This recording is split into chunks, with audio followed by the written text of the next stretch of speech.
Welcome to West Virginia Commonplace. This is JR, your host, and we're actually going to dive into the diary or the journal that I keep of this podcast. April 4th, 2018, my podcast journey started again. The trailer, it didn't generate a big following. West Virginia 2.0 starts.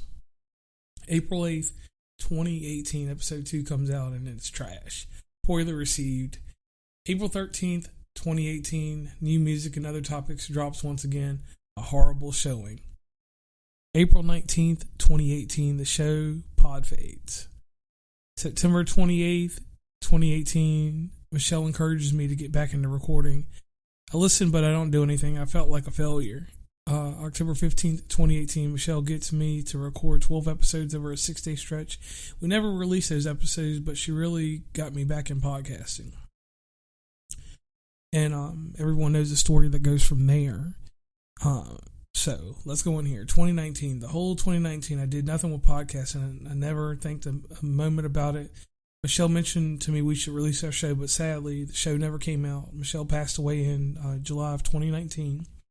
And the podcast we created, her mother has kept as a keepsake, and I was lost. I wasn't ready to get back into podcasting. I just didn't care. I never knew the value of lost, and when losing her, I lost part of my soul. It kind of tore me apart. So for a long time, I had nothing creative to go from, nor did I want to deal with anything because I got hurt. And I wasn't used to getting hurt, so I had to make other people happy until I could get happy again. And that's the hardest part of my struggle there. I had to really make sure that I fine-tuned things and had things in order for myself and for others. And that's how 2019 went. And after 2019, I got into a good phase with thoughts. August 5th, 2020, I reboot the podcast. This time with a plan to do it better. This time with a purpose.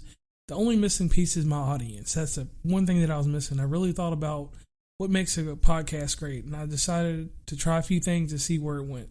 The 2020 was a recording time. August 11th, 2020. My first episode back, streaming services, was my first official podcast back.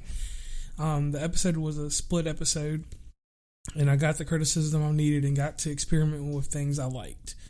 August 18th, video game streaming services, an episode I was proud of. At the moment, and to this date, my best research on an episode that I like. August 25th, a projector roundup. Once again, my hobby of collecting projectors and going to the extreme and doing an episode dedicated to that. That was my first bona fide hit on my own. Like, I was out there. I was ready to go. Things were working. You couldn't tell me nothing with that one there. So, a little time goes by. September 10th, 2020. Apple versus Epic. Fortnite was taken out of the App Store at some point. And in this episode, I went over what happened with Apple and with Epic, and the episode was the first and last of its kind because it was dealing with pop culture, and to deal with pop culture like that, you have to really stay involved, and I didn't have a way to just constantly stay involved continuously while I was out here, trying to work a job and all that other stuff, and we were still dealing with the pandemic. And with doing that type of pop culture stuff, I learned that you have to constantly keep rehashing that topic. So I didn't want that. September 9th, 2020, my first episode with my cousin Devontae. This was a fun episode. It's the second time, my second time around in podcasting. This show was long and it made me feel good, so I put it into 2 parts. September 12th, Lotus Jackson was my first interview on the platform with a guest other than my cousin. It was horrible because my audio setup was bad. The sequencing and arrangement of the episode was bad and off. To the credit of the guest, he was a great guest, but that episode was just bad. September 13th, Gladys Knight versus Patti LaBelle. At that time, it was the biggest show for me. My cousin helped me make a great episode, and this episode was the start of my heavy social media marketing. The mistake I made was thinking I needed to stay on social media all day. I thought I had to be out here and promote the episode like this and like that. Nah, you don't have to do nothing like that. You can just put an episode out and people are going to listen. And if they're not going to listen, they're not. So September 21st, Drop Top Dre was a deal where one of my New York connects hooked me up with one of their artists, one of the drill talents out there that was making waves, and he came on, talked about his music. It was a fairly good episode. It got me more inapt to do interviews. September 23rd was my first personal episode dealing with people, and thanks to my crowd, it was my first thank you episode. I fired my best friend and started realizing that people, that I deal with are not always for me. Plus, a bit of relief came from the exit of that friend. Won't say anything bad about that friend. Hope they're doing good. October 1st, Rosa and the Uplifting Story. Rosa and I know each other from middle school, and she was had a brand called Tava that was changing her life, and it was the first show of someone promoting a product. And the only thing that was bad was that she didn't promote the episode. That was my first lesson in dealing with a guest that's personal to me. Like, I learned that, hey, you cannot always depend on people to be there for you and to promote the show. Nothing bad on her. She's cool. Then my cousin returns on October 3rd. We did an episode, talk about topics. I struck gold with him on that one. And after that, he would eventually start his own show. October 8th, that's West Virginia's Farmer Market with Erica, a friend of Stacy's from school, and she runs the West Virginia's Farmer Market. That was my first episode, to build up my West Virginia fan base. And from that point on, I realized that West Virginia didn't, as a whole, always have my best interest when it came to listeners, because people would listen, but then there were rival podcasts that they were liking a little bit better, so that's who they went off to support. So I realized that even though I have West Virginia and Commonplace in my podcast name, I'm not always going to be doing things with people from West Virginia. October 15th was the TV stream update. During the pandemic, quite a few streaming services popped up, and I examined what they had to offer. The episode pointed me in the direction that the show was going to have multiple series. I was going to have to start building different things if I want to have do different topics, because you can't just do TV reviews, movie reviews, and this and that. So from there, October 15th, how to make a podcast, a simple episode on some of the things that worked for me, plain and simple episode. October 18th, podcast challenge is one of my favorite episodes to this date. If you get a chance, listen to that episode. October 21st, I had Carmen Haskins on. She's a good friend of mine. She came and talked about her book, and she talked about, just different things that were going on with her in her life.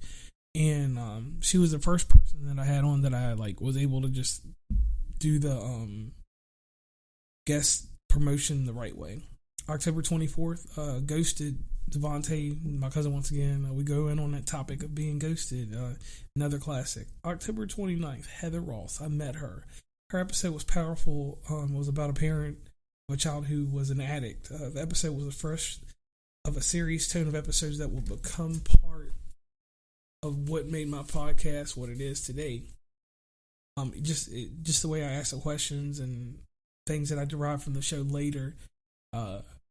That was one of the ones that sparked me to dig deeper and to get powerful guests. November 5th, Lark, Dean Galley, and a powerful message.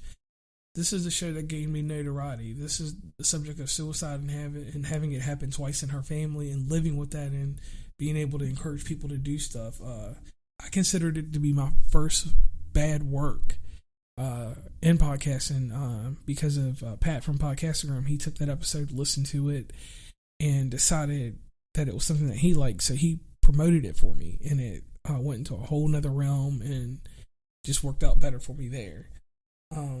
November 12th, maybe one of my favorite episodes, is Amy and the Amazing Life. Amy has been a friend since middle school.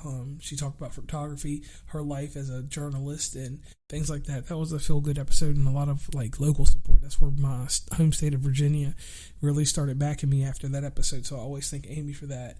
West Virginia Farmers Market came back to talk about a program that they had running pharmacy on that date. November 25th was Julie Glenn. This episode is my least favorite episode in my whole catalog. The interview was fine, but I got zero support from the guest, and when that episode aired or anything after that, I never heard from her again. So I learned there. November 28th was Justin McLeish, and he had a movie that was coming out. He was the first guest that I had to learn about that did multiple podcasts, and you had to be careful when you released an episode. So I had to start. That's where I started getting my format and everything set up to where I would know when to have certain guests on and do certain things with them, because when I did things with these guests, it necessarily had to be that they were pretty much in a certain set format that will work good for the podcast. And it also helped me develop a technique to know when not to do a show with someone, when to not to be rude, but sometimes pass them to someone else that could work better with them, or their agendas would, work to a degree that they need. So that was something I learned there. And December 3rd, Lisa Shealy and the job of a podcast virtual assistant. Lisa Shealy is probably one of the best visionaries without a podcast.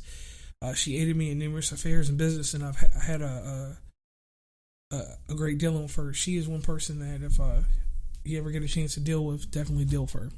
And this is the end of this first dab into my journal. We're talking about the previous episodes and how I felt about them and different things like that. I want to thank you guys for listening. Please rate the podcast on whatever platform you're listening on. Head over to wvuncommonplace.com. Join the mailing list. You'll definitely get some inside stuff. Go over to Apple Podcasts. The premium stuff's over there. You'll get some episodes before other people get them. Just that little minor stuff. But once again, thank you for listening, and have a good night, morning.